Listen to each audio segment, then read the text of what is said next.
नमस्कार, मैं विष्णु शर्मा आप सभी का आपके ही अपने चैनल विष्णु एडीपी में हार्दिक स्वागत करता हूं।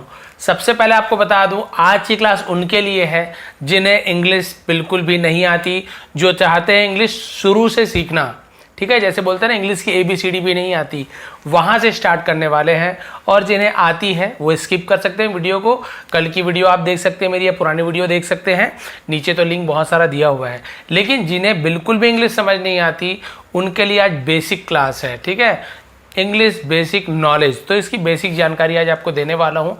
क्या क्या चीज़ें आपको जानना जरूरी है, बहुत सारे कन्फ्यूज़न आपके दूर होने वाले हैं और बहुत ही अच्छी तरीके से आपको समझाने वाला हूँ। आज का है पार्ट 1 और धीरे धीरे ऐसे कर करके हम आगे बढ़ते आएंगे। ग्रामेटिकल पोर्शन भी कवर करते आएंगे, ट्रांसलेशन, बहुत सारी चीज़ें सीखने वाले हैं। लेकिन आज बिल्कुल जीरो से सीखते हैं। तो सबसे पहले देखते हैं इंग्लिश जो मेन चीज़ है उसका क्या है। इंग्लिश का सबसे मुख्य चीज़ क्या होता है, जिसे हम बोलते हैं ABCD। भाई यही तो है। जैसे हिंदी यदि आपको सीखनी है तो सबसे पहले आपको हिंदी वर्णमाला अ से ज्ञ तक के आना चाहिए, मात्राएं आनी चाहिए। बिल्कुल वैसे इंग्लिश की भी वर्णमाला होती है जिसे हम अल्फ़ाबेट्स कहते हैं। बहुत से लोग क्या कहते हैं, अल्फ़ाबेट कितने होते हैं, तो बोलते हैं अल्फ़ाबेट 26 होते हैं, ABCD पूरा Z तक के गिन के दिखा देते हैं, जबकि वो लोग गलत बोलते हैं। अल्फ़ाबेट केवल एक होता है। अल्फ़ाबेट यानी होता है वर्णमाला। क्या होता है अल्फ़ाबेट यानी वर्णमाला, वर्णमाला A to Z तक के, तब इसे कहेंगे। कई लोग बोलते हैं A alphabet, B alphabet, C alphabet, ये गलत है। अल्फ़ाबेट का पूरा मतलब होता है चार्ट, वर्णमाला, पूरा चार्ट, यानी ABCDEFG पूरा को हम एक वर्णमाला बोलेंगे। लेकिन एक एक जो अक्षर है इसे हम लेटर्स कहते हैं, जो अभी आपको बताने वाला हूं। सबसे पहले ये क्लियर हो गया, अल्फ़ाबेट क्या है, वर्णमाला, पूरा A to Z को हम अल्फ़ाबेट कहेंगे। ठीक है, हो गया अल्फ़ाबेट, ये जानकारी मिल गई A to Z। और A to Z तो आपको आता ही होगा, फिर भी एक बार बोल देता हूँ क्योंकि बताया जीरो से है। तो ABCDEFGHIJKLMNOPQRSTUVWXYZ। ठीक है, Z को बहुत से Z भी बोलते हैं। अब यहाँ पे देखते हैं 26 लेटर्स होते हैं अल्फ़ाबेट के अंदर। तो A to Z जो हमने पढ़ा वो 26 लेटर्स है। अब गिन लीजिए ABCD करके 26 आएगा। ठीक है, और चार्ट आसानी से मिल जाता है। जिन्हें वो भी नहीं आता आप पहले याद कर लीजिए, ABCD प्रोनाउंसिएशन भी आपको वीडियो मिल जाएगा। अब जो 26 लेटर्स हैं, ठीक है, A एक लेटर हो गया, B एक लेटर हो गया, C, इसके भी दो भाग होते हैं। दो भाग होते हैं मतलब ये 26 लेटर्स को भी हम दो भागों में डिवाइड करते हैं। कौन कौन से, एक होता है कॉन्सोनेंट्स, एक होता है वाउल। इसे वाउल कहते हैं, बहुत सारे वॉवेल्स ऐसे बोल देते हैं, लेकिन वाउल इसका उच्चारण सही है। तो अब देखते हैं जो 26 लेटर्स को क्या क्या बांटे। कॉन्सोनेंट, जैसे हिंदी में होता है ना व्यंजन, स्वर और व्यंजन, तो स्वर आ ई ई उ ये स्वर हो गया, और व्यंजन जो क ख ग घ ये व्यंजन हो गया। तो बिल्कुल वैसे ही इसे भी बांटा गया है। तो कैसे कैसे बांटे उसे आप देख लीजिए। सबसे पहले आप जान लीजिए वाउल के बारे में, फिर व्यंजन आपको ऐसे ही समझ आएगा। वाउल, वाउल यानी होता है स्वर। कौन कौन से स्वर होते हैं, केवल 5 स्वर होते हैं, आपको इसी को ही याद करना है, फिर आपको कॉन्सोनेंट अपने आप याद हो जाएगा। कैसे याद हो जाएगा, वाउल्स होते हैं 5, कौन कौन से हैं, AEIOU, इसे स्वर कहते हैं हिंदी में, वाउल। इसका यूज हम कब करते हैं, जब जैसे मात्राएं बनाते हैं ना, मात्रा, आ की मात्रा, ई की मात्रा, ऊ की मात्रा, हिंदी में बिल्कुल उसी प्रकार से इसका काम आता है, जो आगे आपको बताने वाला हूं वीडियोस में। कैसे मात्रा बनाते हैं, कौन सी मात्रा, आ की मात्रा किसका यूज करें, बड़ी की मात्रा किसका यूज करें, वो भी आपको समझाने वाला हूं, इंग्लिश में, हिंदी में, सब चीज। तो ये आप समझ गए।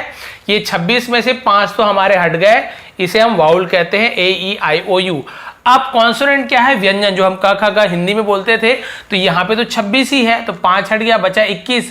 तो 21 कॉन्सोनेंट हम कैसे याद करें, कैसे याद करें, ये 25 ये 5 AEIOU को आप हटा दीजिए। इसके बाद जो भी बच गया 21 वो आपके कॉन्सोनेंट है। जैसे ABCDE, ई को मैंने क्यों हटाया, क्योंकि ई इसमें है, तो ई क्या है, वॉल्स है, तो वॉल्स में ई हट जाएगा, कॉन्सोनेंट नहीं होगा, ई वॉल्स है। ठीक है, तो मैंने जानबूझकर रेड में लिखा है। फिर आ गया FB कॉन्सोनेंट है, GB कॉन्सोनेंट है, HB कॉन्सोनेंट है। फिर आई में मैंने क्यों यहाँ पर रेड किया, घेरा क्यों, क्योंकि आई तो वाउल्स है। इसी प्रकार आपको आगे बढ़ते आ रहा है, HI JKLMNO। अब O क्या हो गया, वाउल हो गया, तो O भी वाउल हो गया।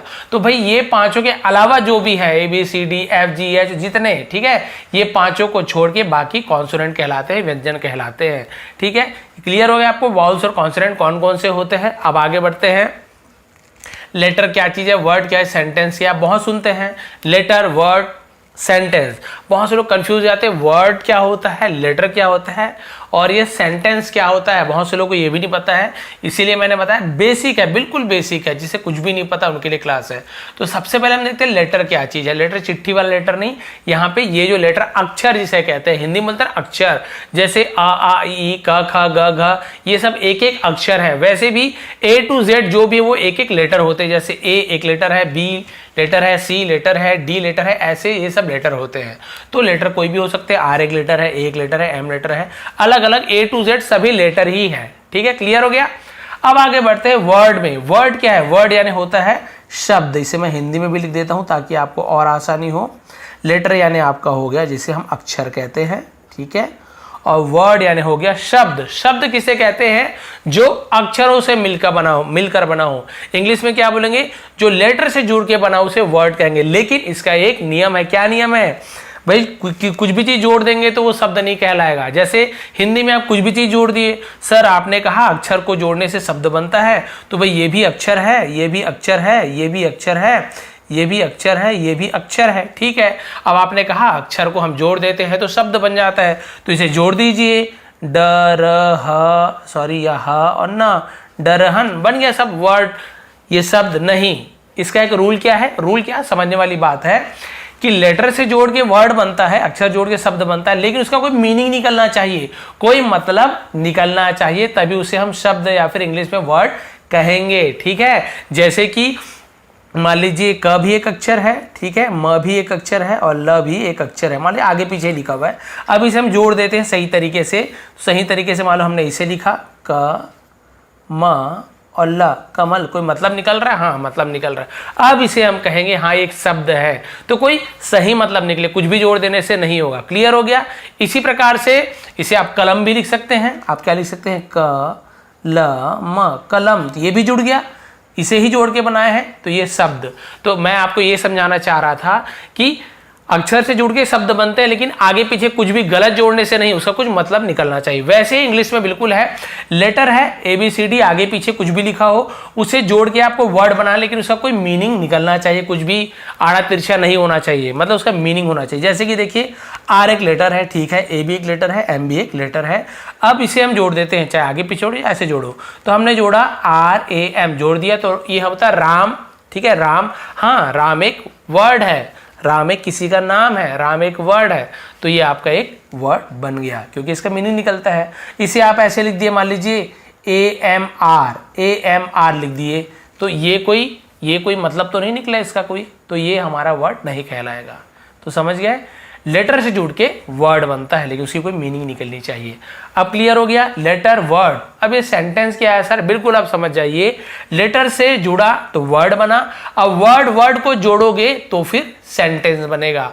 उसी प्रकार से अक्षर से जोड़ने में शब्द बना, शब्द को जोड़ोगे तो वाक्य बनता है, और उसी वाक्य को इंग्लिश में सेंटेंस कहा जाता है। अब कैसे, वर्ड को जोड़ो, तो हमने जोड़ दिया राम, एक वर्ड, और एक वर्ड ले लो इज, तो इज ले लिया। अ भी एक वर्ड है क्योंकि अ का मतलब होता है एक, ठीक है। बॉय, ये भी एक वर्ड है, तो बॉय लड़का। तो देखिए वर्ड, तो वर्ड से जुड़ के बना है, वो हो गया सेंटेंस। क्लियर हो गया, लेटर से जुड़ा वर्ड से जुड़ा तो सेंटेंस। तो इस प्रकार से क्लियर हो गया, ये चीज आपको सब चीज समझ आ गया, लेटर किसे कहते हैं, वर्ड किसे कहते हैं, सेंटेंस किसे कहते हैं। आगे बढ़ते हैं, बहुत सारे सेंटेंस बन सकते हैं, जितने भी, ये जरूरी नहीं 3 ही 4 वर्ड, आप लंबा सा लंबा जोड़ सकते हो, जैसे कि माई नेम इज, ठीक है, विष्णु, और आगे यहाँ पे जगह मुझे नहीं मिल रहा, तो my name is Vishnu Sharma, ये भी एक सेंटेंस है क्योंकि बहुत सारे ये आपके एक एक वर्ड से मिलके बना है। क्लियर हो गया आपको। अब आगे बढ़ते हैं और बेसिक जानकारी आपको देता हूँ। बेसिक चार्ट, ये बेसिक चार्ट क्या चीज़ है सर, इसमें आपको बताने वाला हूँ कि बेसिक हमें इंग्लिश में किन चीज़ों की जानकारी होनी चाहिए। हमें जानकारी होनी चाहिए सब्जेक्ट की। ये सब्जेक्ट क्या चीज़ है, सब्जेक्ट यानी जैसे कि हिंदी में, पहले आपको एक उदाहरण देता हूँ, जैसे बहुत ही सामान्य उदाहरण कि राम स्कूल जाता है, राम स्कूल जाता है। तो स्कूल जो जाता है, जो वो काम कर रहा है, वो सब्जेक्ट होगा। राम स्कूल जाता है, कौन स्कूल जा रहा है? राम स्कूल जाता है। तो वो काम करने वाला कौन है? राम। तो उसे हम सब्जेक्ट कहेंगे, ठीक है। तो नेम, कोई नाम सब्जेक्ट हो सकता है, राम, मोहन, सीता, अकबर, अमर, जो भी हो। उसी प्रकार से मैं भी हो सकता है, मैं स्कूल जाता हूं, मैं आम खाता हूं, मैं घूमने जाता हूं, मैं सोता हूं। तो वो काम करने वाला कौन है? मैं। तो मैं को इंग्लिश में बोलते हैं आई, तो ये भी एक सब्जेक्ट हो गया। तुम खाते हो, तुम पीते हो, तुम घूमते हो, तुम को इंग्लिश में बोलते हैं यू, तो ये भी सब्जेक्ट हो गया। वी यानी होता है हम जाते हैं, हम घूमते हैं, हम फिरते हैं, हम सोते हैं, हम अच्छे हैं, हम बुरे हैं, तो वी यानी हम, तो ये भी सब्जेक्ट हो गया। ही यानी वह, लड़का है तो हम वह के लिए ही का यूज करते हैं। तो वह सोता है, वह दौड़ता है, ठीक है। तो इस प्रकार से वह जा रहा है, वह खा रहा है, तो हम ही भी एक सब्जेक्ट हो गया। शी वैसी लड़की के लिए हम यूज करते हैं, वह के लिए शी, किसी का नाम, तो ये सब सब्जेक्ट है। कोई भी काम करने वाला, चाहे मैं करूं, तुम करो, किसी का नाम वो करे, तो वो सब्जेक्ट कहलाता है। क्लियर हो गया? सब्जेक्ट किसे कहते हैं?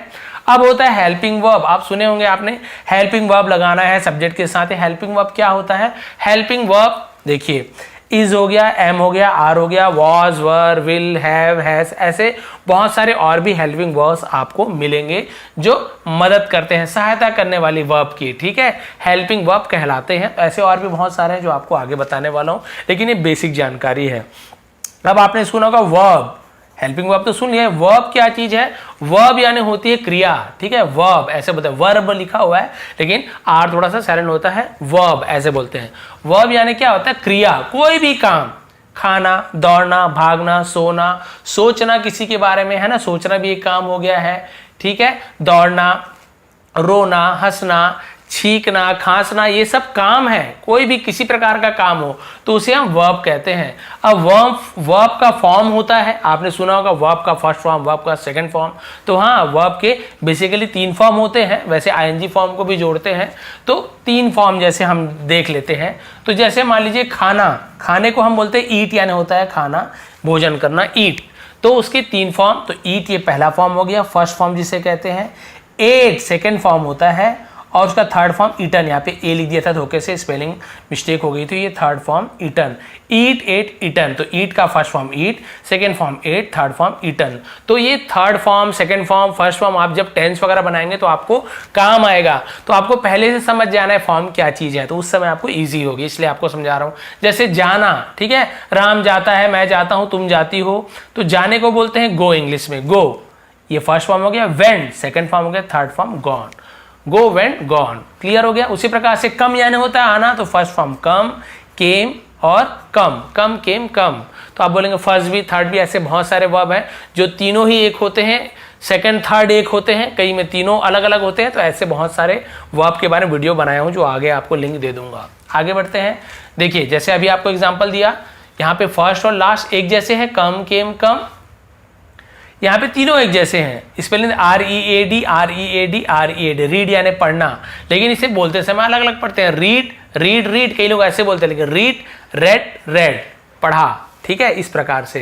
तो ये बहुत ज्यादा डीप में मत जाइए, बस आप ये समझिए वर्ब यानी क्रिया, उसके फॉर्म होते हैं 3 फॉर्म। एक और फॉर्म होता है आईएनजी फॉर्म जिसे कहते हैं, जैसे ईट, एट, ईटन होता है, लेकिन आईएनजी हम किस में लगाएंगे? केवल फर्स्ट फॉर्म में ही आईएनजी लगाते हैं, ऐसे नहीं ईट, एट, ईटन, ईटनिंग ऐसे नहीं कर देंगे। ईट है तो हम ईटिंग, ठीक है, कैसे ईट है तो जगह यहाँ पे लिख देता हूँ, ठीक है, अलग से लिख रहा हूँ यहाँ पे, तो हम ईट का ऐसे ईटिंग हो जाएगा, ठीक है। गो है तो आईएनजी फॉर्म क्या हो जाएगा? गोइंग। तो फर्स्ट फॉर्म में ही आईएनजी जोड़ देते हो, आईएनजी फॉर्म कहलाता है, फोर्थ फॉर्म भी बोल सकते हो। क्लियर हो गया? सब्जेक्ट क्या है, हेल्पिंग वर्ब क्या है, वर्ब का फॉर्म क्या है। और एक चीज समझाता हूं, हम बहुत ज्यादा सुनते हैं tense, present tense, past tense, future tense, तो पूरा टेंस नहीं समझाने वाला, बेसिक चीज समझाने वाला हूं टेंस का, और आज की क्लास ऐसे ही खत्म कर दूंगा इसे समझाने के बाद, क्योंकि बेसिक फर्स्ट पार्ट है, बहुत सारी चीजें बची है। सब्जेक्ट आपको पता है कौन होता है? सब्जेक्ट जो काम करता है, जैसे I, you, they, we, we, sorry, he, she, it, name, है ना, ये सब्जेक्ट हो गया। अब इस टेंस में हेल्पिंग वर्ब कौन कौन सा लगता है ये भी आपको पता चल जाएगा, और टेंस भी पता चल जाएगा। जैसे एक होता है प्रेजेंट टेंस, प्रेजेंट यानी अभी की बात हो रही, वर्तमान काल, जो अभी अभी हो रहा है काम या अभी होना है, उसे वर्तमान काल कहते हैं, प्रेजेंट टेंस। एक होता है पास्ट, पास्ट यानी भूत, भूत यानी जो बीत चुका हो, भूतकाल, इसके बारे में हम पढ़ेंगे। एक होता है फ्यूचर, फ्यूचर यानी जो आने वाला है, भविष्य, कुछ चीज करूंगा, होगा, खाऊंगा, पीऊंगा, इस टाइप से, ठीक है। और भूतकाल किया था, गया था, इस टाइप से। तो वर्तमान का पहचान होता है हूँ, ठीक है, इस प्रकार से। भूतकाल था, थी, थे, खाता था, जाती थी, खा रहे थे, इस प्रकार से। भविष्यकाल गागी गे, होगा, होगी, खाएंगे, पिएंगे, दौड़ेंगे। तो ये पहचान है, बेसिक जानकारी आपको दे रहा हूं मैं, इसलिए ये हो गया present tense, past tense, future tense. अब ये सब्जेक्ट आपको बता चुका हूं मैं क्या होता है, आई, यू, दे, वे, जो भी काम करने वाले हैं। अब यहाँ पे कौन कौन सा हेल्पिंग वर्ब होता है जो इसके साथ लगता है। बहुत से लोग ये भी कंफ्यूज होता है, कई लोग क्या करते हैं, आई के साथ वॉज लगा, सॉरी आई के साथ आर लगा दिए, यू के साथ इज लगा दिए, यू इज ऐसे बोल दिए, तो बहुत ज्यादा कंफ्यूजन होता है, वो भी दूर कर रहा हूं। आई के साथ प्रेजेंट टेंस में लगता है am, I am a boy, I am a businessman, ठीक है, I am a daughter, I am a sister, I am a brother, am. और एक लगता है हैव, जब हम आगे टेंस समझेंगे हैव का यूज क्या है, ठीक है, जो हम परफेक्ट टेंस में यूज करते हैं वो आपको आगे समझाऊंगा, लेकिन आई के साथ हैव लगेगा, ठीक है, आई हैव ईटन, इस प्रकार से, ठीक। और पास्ट टेंस में आई के साथ वॉज लगता है और आई के साथ हैड लगता है, तो ये आपको बेसिक समझा रहा हूँ। फ्यूचर टेंस बहुत ईजी है, सबके साथ विल लगता है, आई हो, यू हो, दे हो, सबके साथ विल लगता है फ्यूचर टेंस में, ठीक है, आई विल गो, मैं जाऊँगा, इस प्रकार से। अब देखिए यू के साथ लगता है प्रेजेंट टेंस में आर या फिर हैव, जैसे हैव लगा यू के साथ भी हैव लगता है, लेकिन एम नहीं लगेगा, आर लगेगा। भूतकाल में आई के साथ वॉज लगा था तो यू के साथ वॉज लगता है, यू के साथ वर लगता है, और हैड दोनों के साथ लगेगा, आई के साथ भी, यू के साथ भी। उसी प्रकार से दे के साथ भी आर लगता है, हैव लगता है, वी के साथ भी आर लगता है, हैव लगता है, लेकिन पास्ट टेंस में बिल्कुल वैसे ही होगा। जो यू का नियम है, यू के साथ वर और हैड लगता है, वैसे ही दे के साथ वर लगेगा, दे के साथ हैड लगेगा, वी के साथ वर लगेगा, वी के साथ हैड लगेगा, ठीक है, क्लियर हो गया। और विल सबके साथ, यू हो तो भी विल, आई हो तो भी विल, दे है तो भी विल, वी है तो भी विल। ये आपको बाद में और अच्छे से समझ आएगा, हो सकता है अभी कंफ्यूजन हो रहा हो, लेकिन अभी आप जो समझो बाद में आपको ईजी लगेगा, अच्छा सर ने बताया था, ये चीज़ है, क्लियर हो गया। और एक होता है ही, शी, इट या फिर किसी का नेम, जैसे पता ना वह, तो हम उसके साथ प्रेजेंट टेंस में इज लगाएंगे, ही इज, ऐसे कभी नहीं होगा, ही एम, ही आर, ऐसे नहीं होगा, ही इज होगा, शी इज होगा, इट इज होगा, किसी का नेम है Rahul is, Mona is, Akbar is, है ना, फैजल इज, ऐसे इज होगा, क्लियर हो गया। कभी भी राहुल ना नेम के साथ आर है वैसे लगे। अब ही है तो यहां जैसे हैव लगा था, यू के साथ भी हैव लगा था, दे के साथ, लेकिन ही के साथ हैव नहीं लगेगा, ही के साथ हैज लगेगा, सी के साथ हैज लगेगा, इट के साथ हैज लगेगा, किसी के नेम के साथ हैज लगेगा।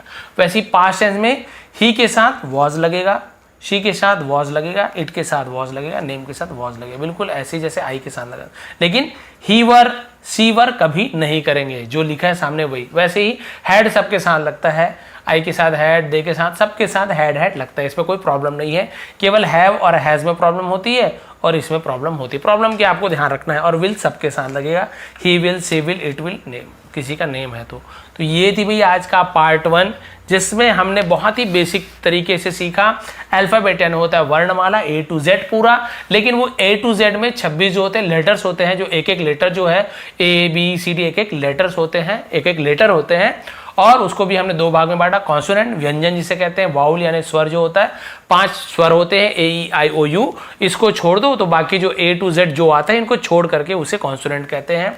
अब हमने देखा लेटर अलग अलग सिंगल सिंगल जो लेटर होता है उसे जोड़ो, जिसका कोई मीनिंग बने उसे हम वर्ड कहेंगे। बहुत सारे वर्ड को जोड़ दो तो वाक्य बनता है, ठीक है। वाक्य के बाद और भी होता है, पैराग्राफ होता है, स्टोरीज, वो अलग चीज हो गया, ठीक है। इसके बाद हमने बेसिक चार्ट सीखा कि सब्जेक्ट क्या होता है, जो कुछ काम करने वाला, जो वो काम कर रहा है वो सब्जेक्ट है, जिसके बारे में बता रहे हैं वो सब्जेक्ट है। हेल्पिंग वर्ब बताया क्या क्या यूज होता है हेल्प करने के लिए। वर्ब आपको बताया क्रिया, खाना पीना दौड़ना भागना। फॉर्म बताया first form, second form, third form. फिर एक चार्ट बताया, बेसिक चार्ट, इसमें टेंस के बारे में आपको बताया। सब्जेक्ट क्या चीज आपको पहले ही बता चुका था, ऊपर आपने देखा। और यहाँ पे हेल्पिंग वर्ब जो है क्या क्या यूज होगा, प्रेजेंट टेंस को, प्रेजेंट को वर्तमान काल बोलते हैं, पास्ट है ना, फ्यूचर भविष्यकाल, पास्ट भूतकाल। तो इस प्रकार से बिल्कुल बेसिक जानकारी थी वो आज मैंने आपको दी है। आपको कितना समझ आया नहीं आया कमेंट कीजिए। पार्ट 2 लाऊंगा जहां पे मैं आपको इसके बाद और भी बहुत सारी चीजें, ठीक है, जो हम सीखने वाले हैं। टेंस का तो एक अलग ही मेरा चल रहा है वीडियो, जिसमें हर एक टेंस को मैं बता रहा हूँ, वो अलग ही चीज हो गया। आपको मैं टेंस के बारे में तो बता ही रहा हूँ, वो टेंस का अलग पार्ट हो गया। हम ग्रामर में देखने वाले, ग्रामर में छोटी छोटी चीज़ें क्या क्या चीज़ है जो हमें जाननी जरूरी है। अपॉस्ट्रोफी के बारे में जानने वाले हैं, सेंटेंसेस के प्रकार जानने वाले हैं, कितने प्रकार के सेंटेंस होते हैं, है ना। इसके बाद हम जानने वाले हैं कि मोडाल्स जो होता है वो क्या होते हैं, डायरेक्ट इनडायरेक्ट, बहुत सारी चीज़ें अभी धीरे धीरे जानेंगे, घबराने की जरूरत नहीं है। सिर पे बर्डन मत लीजिए कि अरे बाप रे इतनी सारी चीज़ें हैं। तो भाई मैंने जब सीखा तो मेरे लिए भी इतनी सारी चीज़ें थी, लेकिन स्टेप बाय स्टेप सीखा तो बहुत सारी चीज़ें मुझे आगे जो आपको समझाने वाला हूँ। तो ये थी आज की फर्स्ट पार्ट कि जीरो से इंग्लिश कैसे सीखें। यदि आपको थोड़ी पसंद आई हो तो प्लीज़ लाइक करेंगे, कमेंट करेंगे। नए हैं चैनल पे तो सब्सक्राइब कर लीजिए, क्योंकि आज से आप धीरे धीरे इंग्लिश में सीखने वाले हैं। जो जो चीज़ आपको जाननी, जो जो चीज़ आपको कन्फ्यूज़न रहता है वो सब दूर करने वाला हूँ। क्योंकि मैं भी हिंदी मीडियम से, मुझे पता है आप लोगों को क्या क्या कन्फ्यूज़न होता है, मैं समझ सकता हूँ, छोटी छोटी बारीकी मैं समझ सकता हूँ।